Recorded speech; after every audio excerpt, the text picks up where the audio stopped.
Ассаламу алейкум, алейкум ассалам. Біз көпчүлүк аялдар выделение деген нерседен кыйналабыз. Бул даратты бузабы, лечение кылсак деле келе берет. Даратты бузат, даратты кайра жаңылап алыш керек. Балдарга пособия берет. Ошону алсак болобу, негизи адалбы? Ошол балдарга деген акчаны өздөрүнө гана иштетүү керекпи, же сыртка иштетсе да болобу? Пособияны алсаңар болот, мамлекет атайын берип атат. Кудайга шүкүр силерге колдоо, бала чаканы бакканга, бул да алхамдулилля Аллахтын бир нематы, бул силерге адал, башкага да иштете берсеңиздер болот. Бирок мындайда бала ачка калып, баланын кийими бүтпөй, анан башка жака иштетсе, анда болбой калат. Негизги максатынан ашыкча болсо, анан болду.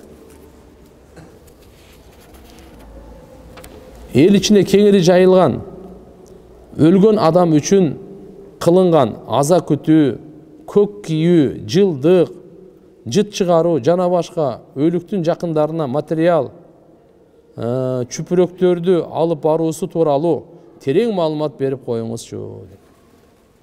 Туугандар, ислам динде маркумду узатуу бир динде дагы жок.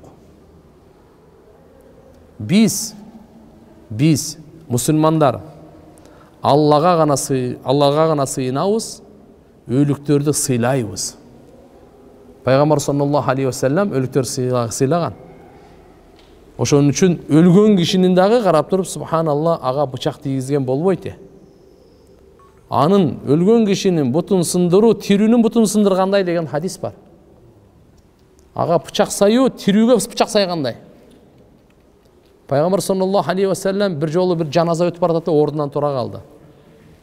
Сахабалар айтты: "Я Расулалла, бул еврей, мусульман эмес, бир жөөттүн жаназасы. Эмне ону урматтап турду да?" Пайгамбарыбыз эмне деп жооп берди? "Адам эмес бекенби?" деди.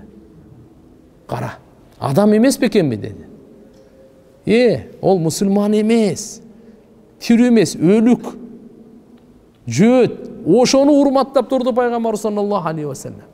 Караңыз биздин динибиз кандай. "Валакад каррамна бани Адам." Адам баласына Алла Таала айтат, биз сый урмат бергенбиз.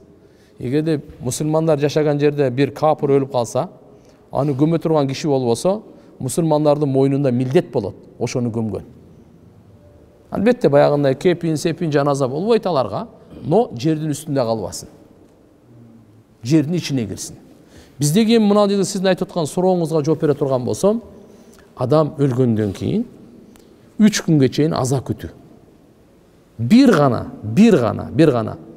Кимдин күйөөсү өлүп калса, ошол аял 4 ай 10 күн аза күтөт. Калгандарына баарына 3 эле күн.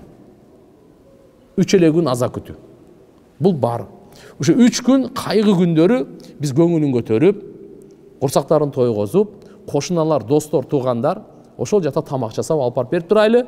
Алардын өлгөнүн үстүнө gömгөн кылып, аерге барып, курсактуу тамак жеп отурбай, алардын кайгысын бөлүшүп, аларга жардамыбызды көрсөтөлү. Мына маданият, мына адамгерчилик. Эми беркинде көк кийген, кара кийинген, дагы ар кандай түстөгү кийинген, булар бизде жок. Динибизде андай жок. Албетте буну бир урп адат катары алар колдонушат. Аны чүпүрөк алып келмей, ап кетмей, анан көрөк өлүккө пайдалуу иштерди кылбайлыбы? Ошо өлүп кетти, бу дүйнөдөн өтүп кетти. Биз ошого пайдалуу иштерди кылайлы. Ал кайсы? Садакай жария. Садакай жария кайсы? Мынакей суу чыгарыңыз, жол салыңыз. Мектеп, мечитке субханалла китептерди алып келип бериңиз. Бейбечаралардын курсагын тойгозуңуз. Мына булар садакай жария. Зикир кылыңыз, Куран окуңуз, дуа кылыңыз, ошолорду соом багыштайлы. Мынандай нерселерди кылыпчы. Негизгиси ушундай кылып маркумду эстеген жакшы болот турганда.